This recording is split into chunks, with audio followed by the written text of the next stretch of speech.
I'd like to do a reading series now on a man who I am truly thankful for.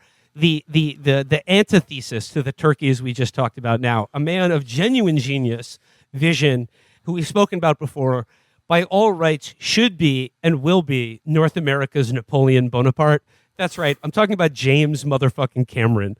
And GQ has come through with an amazing profile of Mr. Cameron that I have to share here now as evidence of something I am thankful for, of a man I do genuinely admire, and just, an inspiration that we should all take into this new year and into Avatar: The Way of Water upon release in IMAX 3D.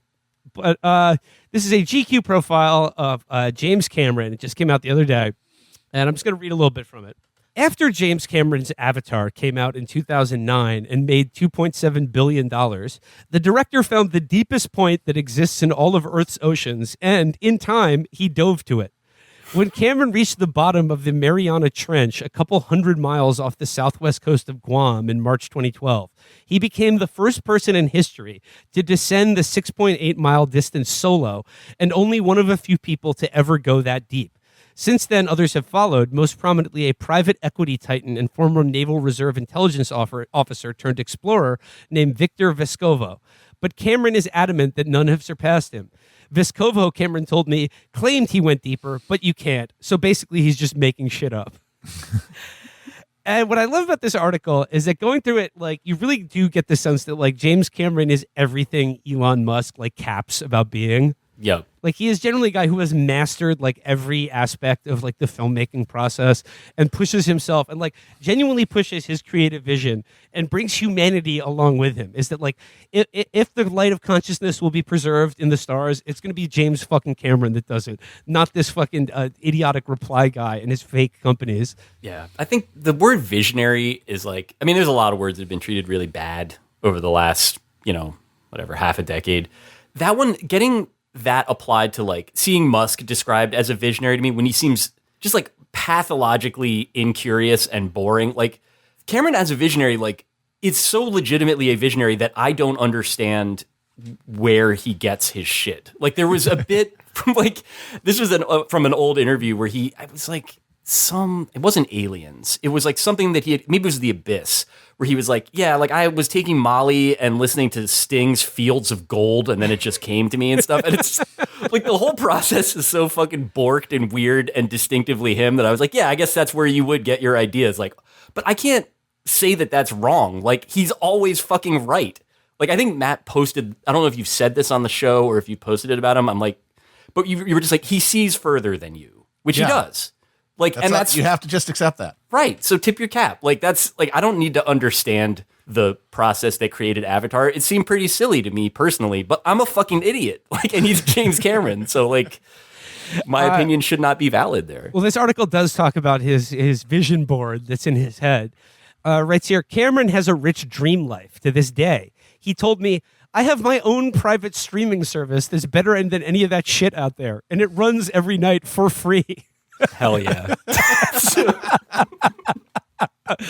And he says, Avatar 2 originally came to Cameron while he was asleep. I woke up after dreaming of this kind of bioluminescent forest with these trees that kind of looked like fiber optic lamps and this river that was glowing bioluminescent particles and kind of a purple moss on the ground that lit up when you walked on it. All these kinds of lizards that didn't look much that don't look like much until they took off. And then they turned into these rotating fans, kind of like living frisbees. And they come down and land on something. It was all in the dream. I woke up super excited and I actually drew it. So I actually have a drawing. It saved us from about 10 lawsuits. Any successful film, there's always some freak with tinfoil under their wig that thinks you've beamed the idea out of their head. And it turned out there were 10 or 11 of them. So I pointed to this drawing I did when I was 19, when I was going to Fullerton Junior College, and said, see this? See those glowing trees? See this glowing lizard that spins around? That's orange. See the purple moss? And everybody went away. So he's winning lawsuits with doodles he did when he was 19 that just said, no, Avatar, that whole world, it came exactly out of every single one of my brain cells and nothing else. God, I don't know. I think that I think I'd like to see a $1 billion film inspired by Patriot.biz memes. Yep. I think Elon should really try to get into the dream weaving world like Cameron and and use lifted memes to just like do a collage. It's gonna make a $1 billion on it. A $1 billion movie literalizing Drill's Skeleton Wars tweet and then claiming it as his own. That would be awesome. That would be. I would honestly argue that would be pretty based. So pretty fucking based. I mean, like Matt, you've talked before about Cameron as like a Napoleon and someone who should be like a global dictator. Here's another evidence for that. He says, Cameron is proud to work at the biggest scale possible. Terminator 2, Judgment Day, True Lies, and Titanic were all among the most expensive films ever made at their time of release. And I used to be really defensive about that because it was always the first thing anybody would mention, Cameron said. And now I'm like, if I can make a business case to spend $1 billion on a movie, I will fucking do it. Do you want to know why? Because we don't put it all in a pile and light it on fire. We give it to people. Dude, the guy...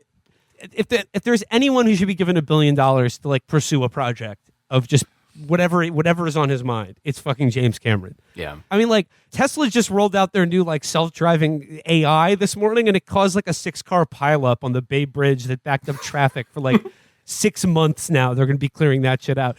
Oh, by the way, speaking of obnoxious reply guys, did you see Tim Pool's reply to Elon about the self-driving car?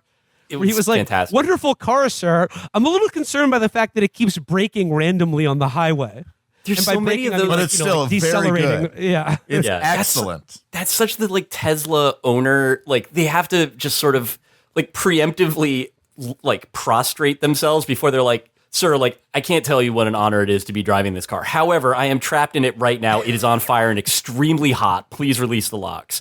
But if you don't begin with the sort of like, it's been like, if this is how I go, it's been the great honor of my life to die at your hand, sir. Like, then he won't acknowledge it somehow. The whole Tesla, I've been fascinated by the Tesla hardcore, like the ultras, the subculture of it. There's a guy, I think my favorite Twitter name is a guy named, goes by @JeffTutorials, who's become, like, all of these guys has become a reactionary. Like, it's what happens. But initially it was just like Tesla tricks from a guy that really loves them. And so it would just sort of be like, are you tired of your like car like trying to drive under a school bus? Like there's an easy hack for that actually. You just need to like, you'll need a soldering iron. But like here's how you do it. Those guys are inspirational to me. Like, and I do feel like whatever, if Cameron had an army of like weird followers like that, the world would probably be kinder, and at the very least they'd be supplicating themselves in the right direction. I mean, he's got one in me. I like the tone of his quotes. You're really capturing this. Yeah. That he's like, even these like super friendly questions for the profile where he's sort of like, well, I'll fucking tell you why that is, actually. No, he's not shying away at all. Just another thing, it says, Cameron, in his nearly 40 years of filmmaking, has earned a reputation for having a temper. Some would say he's earned the reputation several times over. On more than one Cameron set, crew members have taken to wearing shirts that read, "You can't scare me. I work for Jim Cameron." Cameron is well aware of this. I think there was a period of time early on where that reputation worked in my favor, he told me later, and it took on this Paul Bunyan-esque, slightly larger-than-life quality. And there was a legitimate time when I looked at like, all right, why am I getting so upset, and what is that solving? I'm not saying I don't get upset once in a while. I mean, everybody, I think, is entitled to a bad day. But whereas before it might have been once every couple of weeks, now it's like twice a year. Cameron recalled working with Ron Howard, the famously nice director, on the visual effects for Apollo 13. And I just watched what a great guy he was. And I'm like, I'm a total asshole compared to Ron Howard. I have to get in touch with my inner Ron Howard. He probably has bad days too. I don't know. But I didn't see it. And he was so complimentary to people. I always figured that no negative comment was the equivalent of a compliment. That's not how people are wired at all. You actually have to say it out loud. Radical He's learning. kindness. He's learning and growing. Cameron. Yeah. He didn't decide, actually, it's everyone else's problem that I get mad at them. And I'm going to buy a social media site to affirm that. Yeah. It is kind of inspiring whenever a rich guy has even like a little flicker of insight like that. Like this is a guy that's incredibly, like unassailably successful and wealthy. And the idea that like the insight that it is not always someone else's problem is like, I mean, it's not a remarkable thing. I think that that's like one of the basic baseline observations you have as an adult if you're like going to grow into any kind of person worth being. And yet it is like, for someone of his stature, that is like watching a dog dunk a basketball. Because the money, I mean, that's what the money does. That's even if you don't intend it to do that, it makes it so that you can buy off ever having to inwardly reflect on anything, and you can build a world that blames everything on somebody else, and then you can live in that world. You can create that universe, and there's nothing to stop you. Like I'll say like a little personal insight here. I will say, I won't say how we gained access to this, but like a year or two ago, Matt and I were given the opportunity to be on a Zoom call with James Cameron, and it was ostensibly like this is what a real one he is. He was answering questions from a high school class who had just studied the Titanic for a semester.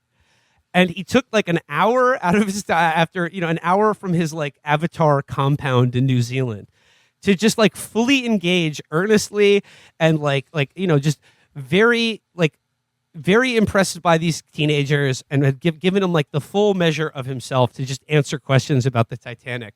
And, he had his Fox racing gear on, and he couldn't have been more generous with these kids. He didn't seem like an asshole at all. But the one thing I'll never forget him saying is that one of the kids asked him, what interested you the most when you started researching the Titanic disaster and like writing this movie?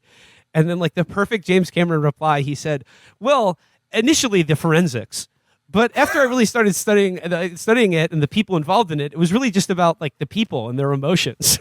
But incredible. I just love that. Yeah, the forensics is what got me into the Titanic, and like just how did this boat actually break apart? Like, what happened? What happened? And then to achieve that, what did he do? Built a submarine to go film the actual Titanic sitting at the fucking bottom of the North Atlantic. That's what I was going to say is so remarkable at it. Like, he really did make himself like he's recognized as one of the world's experts on this particular topic, right? Yeah. Like, it's not like a bullshit thing where you're kind of like, actually also celebrity director James Cameron has studied this very much. It's like the people that actually study it respect the work that he's done, which is amazing, especially given that, whatever, stack that up against like, you want to bring Kyrie Irving into it, but the idea of just like a still image from an episode of Ancient Aliens completely rewiring your brain, and you accept that as correct, as opposed to being like, well, I don't know what happened forensically with this extremely well documented disaster, and I'm going to figure it out. And then you do. You hear a big thing that's supposed to be a argument against socialism is well, if you don't allow people to pursue their grandest ambitions, then how are you going to have greatness in your society? And you look at a guy like James Cameron and you're like, well, in any kind of socialist society, he would be able to do something amazing. But what the fuck would Elon Musk or Donald Trump have to contribute if they did not just have their giant hoarded pile of lucre to make reality for them? It doesn't seem like they want very much. That's always the part of it that's kind of like, I mean, I don't want $1 billion necessarily, but I feel like if I had it, there's things I'd want to do with it. It seems like so many of the people that have it like are just, they're bored, they're miserable, like they just sort of want to like reupholster every couch in their home to make it softer and more welcoming to them. That like, I guess I don't see the lack of ambition there as being like not even comprehensible. Like obviously I don't admire it, but I can't, it doesn't scan in that way. They're mutants. They've been mutated. Like being around that money, it's like it has the money is like it's got like a radioactive signature, and you don't even know that you're being exposed to it, and it's literally like destroying your DNA without you even knowing it. So a few other details from Cameron. He's a big proponent of a vegan plant-based diet, and it goes on to say Cameron even went so far as to try to rebrand the lifestyle. I tried to come up with a good term for it because vegan has all these connotations. How many vegans does it take to screw in a light bulb? It doesn't matter. I'm better than you. You just want to punch a vegan. Punch a vegan today. It'll feel good. So the term I came up with is futurevore. We're eating the way people will eat in the future. We're just doing it early. And I'm like, dude, like he's got it. He's fucking nailed it. Then there's some good stuff about the battles he had with Fox executives over making Avatar, including one who said, "We love it, but could you do without all the hippie tree hugging bullshit?" And he just says, "I'm making this movie because of the tree hugging bullshit, and if you don't want it, then I'm taking it elsewhere." It goes on to say, in the end, Fox did come back, and Cameron made Avatar with the studio. The Way of Water was also a Fox project before the company was bought and subsumed by Disney. But Cameron still remembers an executive at the company, who will go unnamed because this is a really negative review, who approached Cameron with a stricken cancer diagnosis expression after a pre-release screening of the film and begged the director to shorten it. I said something I've never said to anybody else in the business, Cameron recalled. He said he told him, I think this movie is going to make all the fucking money. And when it does, it's going to be too late for you to love the film. The time for you to love the movie is today. So I'm not asking you to say something you don't feel, but just know that I will always know that no matter how complimentary you are about the movie in the future when it makes all the money, and that's exactly what I said in all caps, all the money. Not some of the money, all of the fucking money. I said, you can't come back to me and compliment the film or chum along and say, look what we did together. You won't be able to do that. At that point, that particular studio executive flipped out and went bug shit on me. And I told him to get the fuck out of my office. And that's where it was left. Just his God status cannot be denied. Yeah. Just earnestly being like that. Like, that's such a... If anybody wrote that speech for a character, it would be overstated. And it would be written in like some sort of like Sorkin-y hammer, on a nail sort of way. I just feel like that's probably the way that James Cameron talks like half the time that he's talking. And just the confidence to call his shot like that, because I don't know. I could totally imagine, and I love Cameron, but I could totally imagine being that studio executive and seeing a 3.5-hour movie about like blue cat people and the Earth tree and just being like, ooh, I don't know if this is going to pan out, but he's like, no, either you get on board now and you love the movie, or you will be written out of the book of life when it makes all of the money. Right. Just to bring the hammer down that hard on a studio executive, to be like, and also like just getting exactly who these people are. You'd be like, okay, look, when it's successful, I don't want to hear a bar of you coming along and saying, look at all this great work we did together. The time for you to love the movie is now.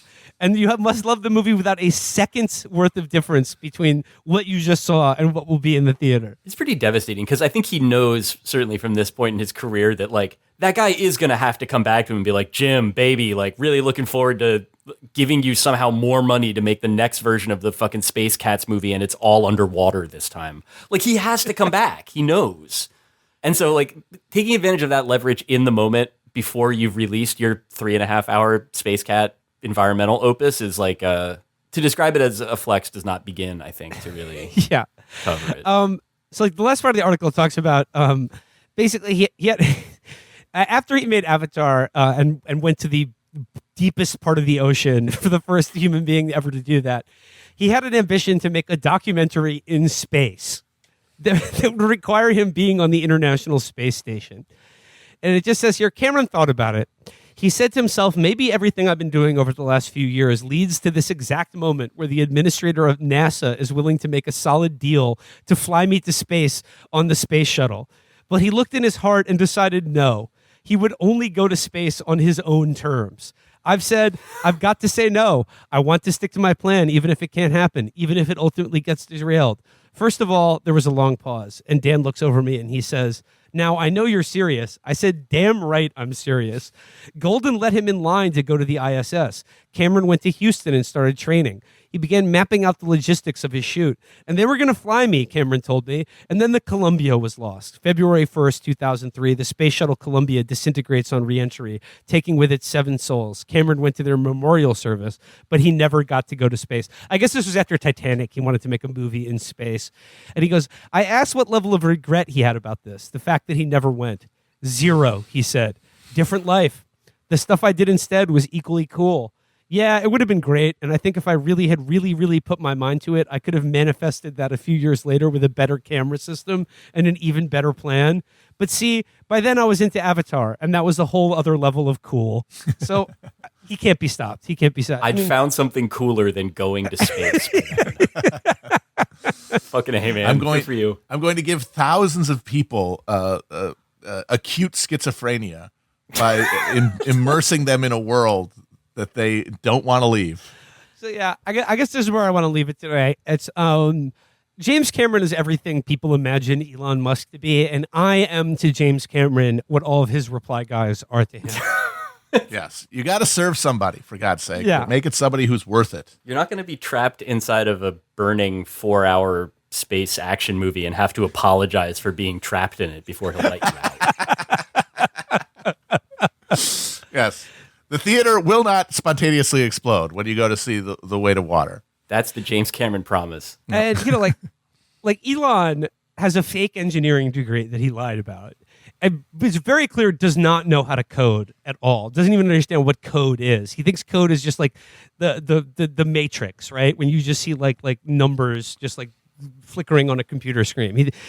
Whereas this article makes clear James Cameron on a film set, like people like at times don't like working for him or think he's a tyrant, because he does understand how to do every single job on a film set, from like cinematography to lighting to fucking like a key grip to sound. Like he knows every single technical detail of every single aspect of the industrial production of movies and special effects as good as the guy whose job it is to do that on a set.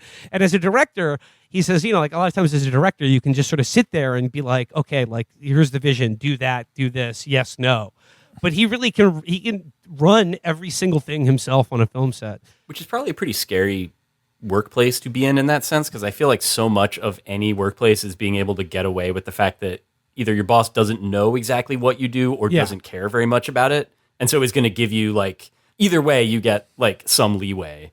But if you're like, if James Cameron is like, I could be a better script supervisor than you, and you know that that's true. Yeah. That's a fucking cold shot. That is not easy to bear. You can't say, oh, like, no, this is the way I do it. Or like, this is the way I learned to do it. Like, or this is the better way. This will save us time or money. No, you got no margin for error whatsoever with this guy. Right. Because Cameron could be like, I invented this camera. Like, I realized that there wasn't a camera that did what I wanted it to do. So I had a guy come up with this, and I know exactly how it works, and you're not correct. Well, there we go. I mean, after a long list of turkeys, God Emperor James Cameron, I think he's someone we could all and should be thankful for. And in fact, if you're not thankful for him, I think you should be disciplined by the state. The time for you to get right with James Cameron is now, not after the release of Way of Water. You don't want to be there like, oh, I knew it was going to be a success. No, you were a false heart. We can all tell.